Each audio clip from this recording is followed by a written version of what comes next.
madaxweynaha dowlad goboleedka Puntland Mr. Cabdiraxmaan Maxamed Faroole ayaa safar uu kaga yimid magaalada caasimadda ah ee Garowe ayaa maalintii shalay tahay waxa uu ku hakaday magaalada Qardho ee xarunta gobolka Karkaar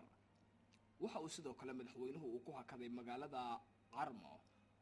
oo si diiran lagu soo dhaweeyay isla markaana waxa uu kulamo kula qaatay dadka deegaanka ee magaalada Carmo xaruntii hore ee akademiyada ciidanka booliska lagu tababaro madaxweynaha ayaa kulamada uu dadkani la qaatay waxa uu madaxweynuhu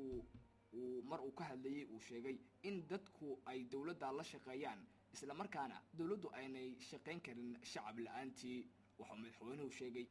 in isbedelkii iyagu ay hormuudka u ahaayeen uu ku sheegay inuu ahaa isbedel doon oo kaliya inaysan ahayn balse uu ahaa in isbedel si fiican u muuqda la doonayay oo sidoo kale ay qayb ka tahay arrimaha ammaanku waxaan rajaynaynaa in loo wada howlgalo nabadgelyada haddaan dadweynuhu ka qayb qaadan oo odayaashu ayan hormuud u noqon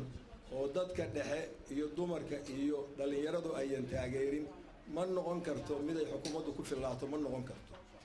hadda arrintaas waxaanu si gaara ka ogla hadli doonaa odayaasha markaanu isu harro nabadgelyadu waa furaha horumarka waa nolosha dhasmiga ah oo dadka weeye taasna waa inaynu hoosta ka xariiqnaa waxaan anugu ka mid ahaa xukuumadda markii degmadan la aasaasay sidaa hadda aan ka maqlaayay guddoomiyaha ballantii maalintii waxbay ka fuliyeen ballantii waxay ahayd degmada markii u horreysay raggii aasaasayaasha ahaa beel bay u badnaayeen waxaanu ballantu ahayd xukuumaddu ayaantii aniguna weliba aan ugu sii horreeyey waxaanu idhi degmadu meel laysla dego ha noqoto meel dadkao dhan xidid ha ahaato dhaqamada gobolladan sanaag bari iyo gobolka bari oo ah inay iyagu keliya ay adeer iyo abti isu ahaadaan bedela maalintii halkudhegu wuxuu ahaa magaalo boosaaso kaamisho oo markay kulushahay loo soo xagaabaxo oo la dego oo iyadii boosaaso ay isbuuxiyaan baanu ka dhigaynaa hargeysay ku masleen waxaan uga sheekeeyey taariikhda hargeysa ay ku dhisantay anugu waa ka shaqayn jiray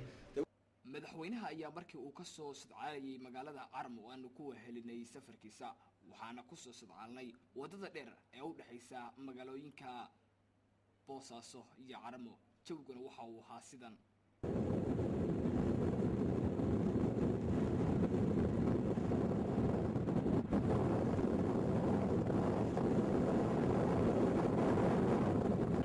markii aanu soo gaarnay magaalada Boosaaso madaxweynaha iyo wafdigiisu waxay u sii sadcaaleen xarunta madaxtooyada ee magaalada Boosaaso halkaasi oo uu madaxweynuhu saxaafadda kula hadlay marka uu horeeyay ilaahay baa mahad leh annagoo nabada suuqa ay keenay magaalada Boosaaso caasimadii dhaqaalaha dowlad goboleedka Puntland wixii hore hadda waa ka wareysaan sidii doorashooyinku sida nabadgelyada ugu dhaceen magaalada Garowe xarunta dowlad goboleedka Puntland dhismihii dawladda iyo wixii ku xiriiray oo dhan iyo wixii aan hor saxaafadda uga sheegnay warar badan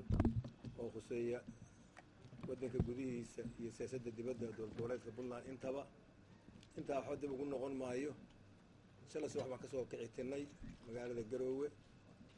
annagoo soo maray gobolka Karkaar magaala madaxdiisa Qardho xalab ku marnay saakan u soo kicibtinay magaala madaxda ganacsiga ku magacaabay Boosaaso xarunta dhaqaalaha dowlad goboleedka Puntland taasoo ahayd inaanu khasab haddii aanu dowladda dhisnay inaan nimaadno inta haddii aanu ka maqnayn oo ilaa intii maamulka la dhisayna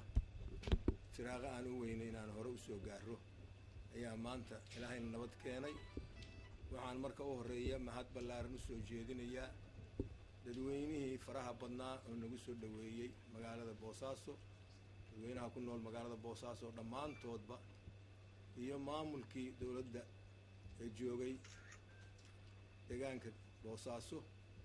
iyo dadweynihii kale iyo maamulkii degmooyinkii aan soo maray nagu soo dhaweeyey ilaa shalayto mahad ballaaran baan u soo celinayaa dabcan farxadda iyo muuqaalka dadka ka muuqanayay waxaa nooga muuqanaysa diilo weyn oo ay nagu qabaan in isbeddelkii ay noo doorteen inaanu ku tallaabsanno